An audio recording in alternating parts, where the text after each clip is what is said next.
கிறிஸ்துவுக்குள் பிரியமானவர்களே, யாத்திராகமம் 17ஆம் அதிகாரம் 6வது வசனம், அங்கே ஓரேபிலே நான் உனக்கு முன்பாக கன்மலையின் மேல் நிற்பேன், நீ அந்த கன்மலையை அடி, அப்பொழுது ஜனங்கள் குடிக்க அதிலிருந்து தண்ணீர் புறப்படும் என்றார்.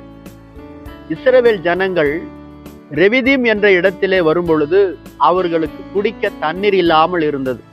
ஏறக்குறைய 30 லட்சம் பேர் இருந்த அவர்கள் மோசேவை நோக்கி முறுமுறுத்தார்கள். எங்களுக்கு தண்ணி இல்லாமல் நாங்கள் சாக வேண்டுமா என்று முறையிட்டு கொண்டிருந்தார்கள்.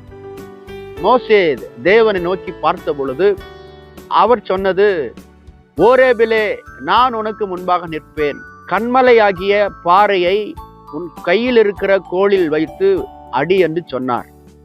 அதே போல மோசே தன் கையில் இருந்த கோலினால் அந்த பாறை அடித்த பொழுது அந்த இடத்திலிருந்து தண்ணீர் பீரிட்டு வந்தது. ஜனங்கள் எல்லாரும் குடித்து தாகம் தீர்க்கப்பட்டார்கள். இந்த பாறை ஞான கன்மலையாகிய இயேசு கிறிஸ்துவுக்கு அடையாளமாயிருக்கிறது. அவர் உனக்காக எனக்காக கல்வாரி சிலுவையில் ஏற்கனவே அடிக்கப்பட்டு விட்டார்.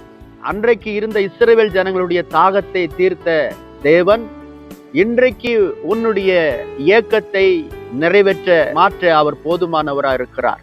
உன் வீட்டு காரியங்கள், உன்னுடைய பிள்ளைகளுடைய காரியங்கள், எதிர்கால காரியங்கள், திருமண காரியங்கள், இதையெல்லாம் நீ நினைத்து இது எப்பொழுது என் வாழ்க்கையில நிறைவேறும், இது எப்பொழுது மாறும், இது எப்பொழுது நடக்கும் என்று மிகுந்த ஏக்கத்தோடு நீ சோர்ந்து போய் கிடக்கிறாய் என்பதை அவர் அறிவார்.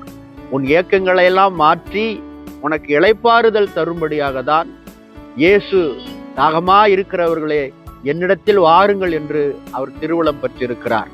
அந்த ஞான கன்மலையாக இயேசுவை விசுவாசிக்கிற உங்கள் வாழ்க்கையில நிச்சயமாக இந்த நாட்களிலே அவர் தம்முடைய அற்புதத்தை வெளிப்படுத்துவார். வனாந்தரத்திலே ஒருவருக்கு தண்ணீர் கிடைப்பதே பெரிய அதிசயம்.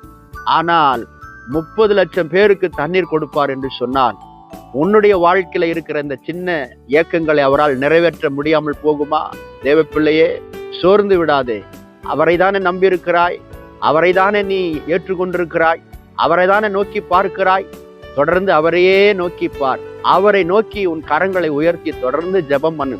இயேசுவின் நாமத்தினாலே நிச்சயமாக உன் ஏக்கங்கள் மாறும். உன்னுடைய வாழ்க்கையில இருக்கிற வாஞ்சைகளை கர்த்தர் நிறைவேற்றி உன்னை திருப்தியாக தங்கியிருக்கும்படி செய்வார். உன் குடும்பத்தில் சமாதானம் உண்டாகும். ஆண்டவர் உங்களை ஆசீர்வதிப்பார். ஆமென்.